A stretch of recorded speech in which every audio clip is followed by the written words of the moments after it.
வணக்கம். நான் உங்கள் ஜெயா. நம்ம இப்போ இந்த வீடியோவில் ஜெஃப்ரி சாசரை பற்றி பார்க்கலாம் வாங்க. ஜெஃப்ரி சாசர் 14ஆம் நூற்றாண்டை சேர்ந்த ஒரு ஆங்கில கவிஞர். இவர் பிறந்தது 1340, இறந்தது 14ஆம் நூற்றாண்டில். இவர் இங்கிலீஷ் போய்ட்ரியோட ஆரம்ப காலகட்டத்தை சேர்ந்தவர். இவர் ரினேசான்ஸுன்ற அந்த காலகட்டத்தை பிரதிபலிக்கக்கூடிய ஒரு நபர். இவர் பிறந்தது லண்டனில். இவங்க அப்பா ரொம்ப பெரிய பணக்கார ஒரு வியாபாரி.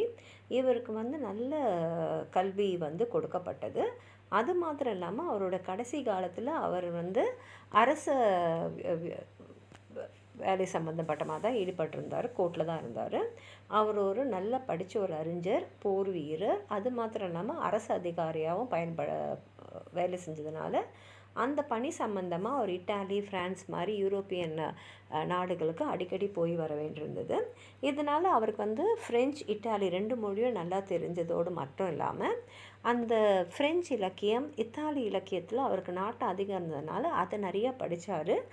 அவரே ஏற்கனவே ஒரு பெரிய ஜீனியஸ்ன்றதுனால இந்த அறிவும் சேர்ந்து அவரை ஆங்கிலத்தில் அவர் படைத்த அவருடைய கவிதைகளை அவருடைய அந்த ஞானத்தை, அந்த அறிவை, அவர் பார்த்த விஷயங்களெல்லாம் வெளிப்படுத்துறதுக்கு மிகவும் உபயோகமாக இருந்தது. அவர் எழுத ஆரம்பித்த காலத்தில் பார்த்திங்கன்னா இங்கிலாந்தில் ஒரு ரிலீஜியஸ் மூமெண்ட் ஏற்பட்டிருந்த ஒரு காலம். சமுதாயத்துலேயும் ஒரு அன்ரெஸ்ட்டு, ஒரு மக்களுக்கெல்லாம் இந்த ரிலீஜியஸ் மூமெண்ட்ஸால் இப்படியா அப்படியா எது ஏற்றுக்கிறதுன்னு தெரியாத ஒரு காலகட்டத்தில் தான். அதே சமயத்தில் இட்டாலியில் பார்த்திங்கன்னா ரினேசான்ஸோட ஆரம்ப கட்டம் ஆரம்பித்து வச்சவங்க பெட்ராச் பொக்காஷியோ.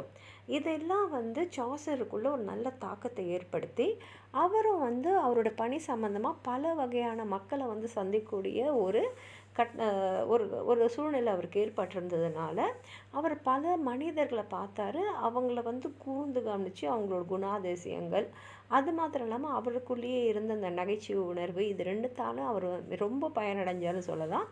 அவர் பயனடைஞ்சதோட அவருடைய எழுத்துக்கள் நல்ல பயனடைஞ்சது.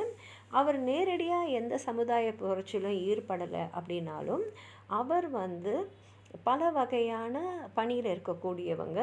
அதே சமயத்தில் சர்ச்சில் இருந்த கரெக்ட் கிளர்ஜி, அதே மாதிரி வாழ்க்கையிலையும் நம்மளோட நடவடிக்கையில் இருந்த அந்த எத்திக்கல் அப்சர்வேஷன்ஸ் எல்லாமே அவருக்கு நல்லாவே தெரிஞ்சிருக்கு. ஏன்னா அதில் அவ்வளோ, அதாவது நம்ம எதிர்பார்க்காத அளவுக்கெல்லாம் மனிதர்கள் இருந்தாங்க. அது அவருக்கு தெரிஞ்சிருந்தது. எல்லா இடத்துலையும் ஒரு அந்த வேலை சம்மந்தப்பட்டவங்க எப்படியெல்லாம் கரப்டாக இருந்தாங்கன்றது, அது ரிலீஜியஸாக இருக்கட்டும், சோஷியலாக இருக்கும், பொலிட்டிக்கலாக இருக்கும், இதெல்லாம் சாசருக்கு நல்லாவே தெரிஞ்சிருந்ததுன்றது அவருடைய எழுத்து மூலமாக நமக்கு தெரிய வருது. சாசரை ஃபாதர் ஆஃப் இங்கிலீஷ் போயட்ரின்னு சொல்லுவோம். ஏன்னா அவர் தான் இங்கிலீஷ் லாங்குவேஜில் முதல்ல எழுதின ஒரு கிரேட் போயட்டு. அவருடைய இன்ஸ்பிரேஷன் எல்லாமே ஃப்ரெஞ்சு கவிஞர்கள்கிட்டும் இட்டாலியன் கவிஞர்கிட்டம் தான் வந்தது. அவர் அந்த மிடில் ஏஞ்சஸ் இங்கிலாண்டை எந்த எழுத்தாளரும் எழுதாத அளவுக்கு அருமையாக அவர் அவருடைய எழுத்துக்கள் மூலமாக வெளிப்படுத்தியிருப்பார்.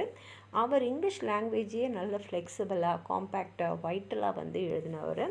அவருடைய எழுத்துக்களை நம்ம 3 காலகட்டமாக பிரிச்சுக்கலாம். முதல் காலகட்டம் ஃப்ரெஞ்சு காலகட்டம், அடுத்தது இட்டாலியன் காலகட்டம், 3வது இங்கிலீஷ் காலகட்டம்னு சொல்லலாம்.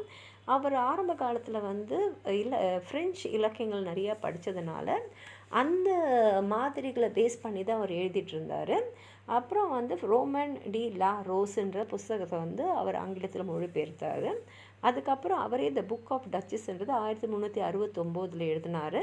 இது ஒரு ஆலிகரி. ஜான் காட்டோடைய மனைவி இறந்ததுக்காக அவர் இதை எழுதினார்.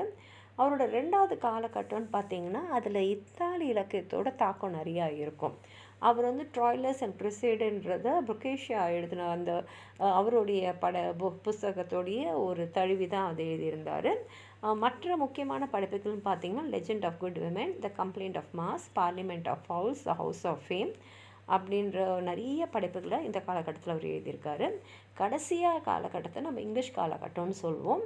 ஏன்னா அவர் மேலே ஃப்ரெஞ்சு இலக்கியம், இட்டாலியன் இலக்கியத்தோட தாக்கம் இருந்தாலும் அவர் மொத்தமாக அவங்கள தழுவி எழுதுறதுலேருந்து விலகி அவரே இண்டிபெண்ட்டாக மேட்டர் ஸ்டைலெல்லாம் ஒரு மெச்சூரிட்டி காமிச்சு எழுத காலகட்டம் இது. இதில் முக்கியமான படைப்புன்னு பார்த்தீங்கன்னா கேண்டபரி டேல்ஸு. இதுதான் இங்கிலீஷில் இருந்த முதல் கிரேட் ஒர்க் ஆஃப் பொய்ட்ரினே சொல்லலாம்.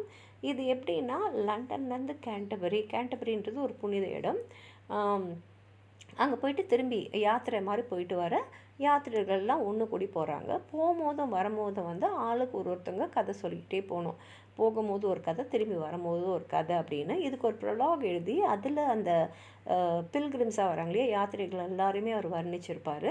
இதில் பார்த்திங்கன்னா அவர் எல்லா வகையான சொசைட்டியில் இருக்கக்கூடிய ப்ரொஃபஷன்ஸை சேர்ந்தவங்களும் எடுத்திருப்பாங்க. அதாவது வேறு சொல்யூஷன்ஸை பெரிய பதவியிலேருந்து கீழே சாதாரணமாக இருக்கக்கூடிய பதவியில் இருந்தவங்க வரைக்கும் ஒருத்தங்களும் எடுத்து அவங்களோட ஆடை, அவங்களோட உருவம், அவங்களோட குணாதிசயம், அவங்களுடைய பேச்சு வழக்கம், அவங்களோட பழக்க வழக்கங்கள், அவங்க வந்து எப்படிப்பட்ட ஒரு அந்தஸ்தில் இருந்தாங்க, சமுதாயம் அவங்களை எப்படி பார்த்தது, இந்த மாதிரி எல்லா விஷயத்தையுமே அவர் வந்து ஒரு நகைச்சுவை கலந்து ரொம்ப அழகாக வந்து ஒரு தொய்வே இல்லாமல் அதை எழுதியிருப்பார். அவங்க வந்து அவங்கள பற்றி அவங்க சொல்லும் போது கூட இருக்கிறவங்களாம் அவங்கள கேள்வி கேட்குறது, அவங்கள கேலி பண்ணுறது, அவங்களுக்குள்ள நடக்கூடிய ஒரு சின்ன சின்ன சமாச்சாரங்கள், சண்டைகள், இதெல்லாமே அவர் எழுதும் போது பார்த்திங்கன்னா நம்மளே அவங்களோட இருந்து அந்த சமுதாயத்தை பார்க்குற மாதிரி இருக்கும்.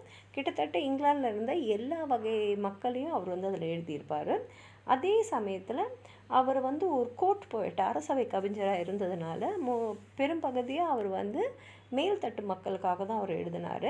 அவங்களோட வாழ்க்கை, அதுக்கப்புறம் அவங்க வேட்டைக்கு போகிறது, போருக்கு போகிறது, அதுக்கப்புறம் வந்து அழகான காதல் கதைகள், அது மாத்திரம் இல்லாமல் இந்த சர்ச்சில் நடந்த கரப்ஷன் அதெல்லாம் கூட அவர் எழுதியிருப்பார். நிறைய வந்து நகைச்சுவாக எழுதுறது இவருடைய தன்மைன்னு சொல்லலாம். அதே மாதிரி இயற்கையை பற்றி அழகாக வர்ணிச்சிருப்பார். அவருக்கு ரொம்ப பிடிச்ச காலகட்டம்ன்றது இளவேநீர் காலம், அதாவது ஸ்ப்ரிங் டைமு.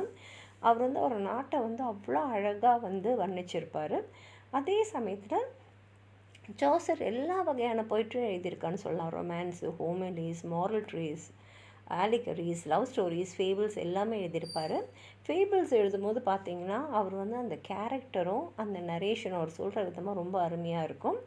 எல்லா வகையான பெண்களை பற்றியும் மேல்தட்டு பெண்லேருந்து நடுத்தரும், அதுக்கப்புறம் அதுக்கு அடுத்த மட்டத்தில் இருக்க பெண்களை வந்து ரொம்ப அழகாக வந்து வர்ணித்து எழுதியிருப்பார். இவரை வந்து ஆங்கிலத்தில் ஃபஸ்ட்டு இங்கிலீஷ் ஹியூமரிஸ்ட்னு சொல்லலாம். ஏன்னா அவர் காமெடியில் பார்த்திங்கன்னா ஃபாஸ், விட், சட்டை, ஹியூமர் எல்லாமே இருக்கும். அவர் வந்து சர்ச்சில் இருந்த கிளர்ஜி மென்னை அட்டாக் பண்ணாலும் அவரே ரொம்ப ரிலீஜியஸான ஒரு பர்சனாக தான் இருந்தார். பாலிட்டிக்ஸ்லேயும் வந்து இருக்கக்கூடிய அந்த சீர்கேடுகள் அவருக்கு தெரிஞ்சிருந்தாலும் அவர் வந்து எல்லா மக்கள்கிட்டேயும் வந்து நல்லபடியாக தான் இருந்தார், ரொம்ப பொறுமையாக இருந்தார். ஏன்னா உலகம் வந்து நல்ல உலகம் அப்படின்றது அவருடைய எண்ணம். அவர் வந்து மிடில் இங்கிலீஷில் தான் எழுதினார். அவர் உபயோகப்படுத்தின வார்த்தைகள் இப்போ வந்து அதோடைய அர்த்தம் வந்து மாறுபட்ட ஒரு அர்த்தத்தில் இப்போ இருந்தாலும் அப்போ வந்து இருந்த இங்கிலீஷை பேஸ் பண்ணி தான் அவர் எழுதியிருந்தார். அவர் ரெகுலராக இருக்கக்கூடிய மீட்டர் என்ட்ரைம்ஸாக உபயோகப்படுத்தினார். இர்ரெகுலர் லைன்ஸ் அண்ட் லிட்ரேஷன்ஸை அவர் வந்து உபயோகப்படுத்தலை. அவர் வந்து எழுதின ஹீரோயிக் கப்லேட்டை தான் பின்னாடி ட்ரைட்டன் போப் வந்து பர்ஃபெக்ட் பண்ணாங்க. அவருடைய வார்த்தை ஜாலம் அப்புறம் மெலோடிலாம் வந்து அருமையாக இருக்கும். அதனால தான் அவருடைய கவிதைகள் இன்னைய வரைக்குமே நின்று இருக்குன்னு சொல்லலாம். உங்களுக்கும் சோசரை பற்றி ஏதாவது சொல்லணும்னு நினச்சிங்கன்னா கீழே இருக்கிற கமெண்ட் பாக்ஸில் எழுதுங்க. இந்த வீடியோவை லைக் பண்ணுங்கள், உங்கள் ஃப்ரெண்ட்ஸோடு ஷேர் பண்ணுங்கள். சப்ஸ்கிரைப் பண்ணாதவங்களாம் ப்ளீஸ் சப்ஸ்கிரைப் பண்ணி சப்போர்ட் பண்ணுங்கள். நன்றி.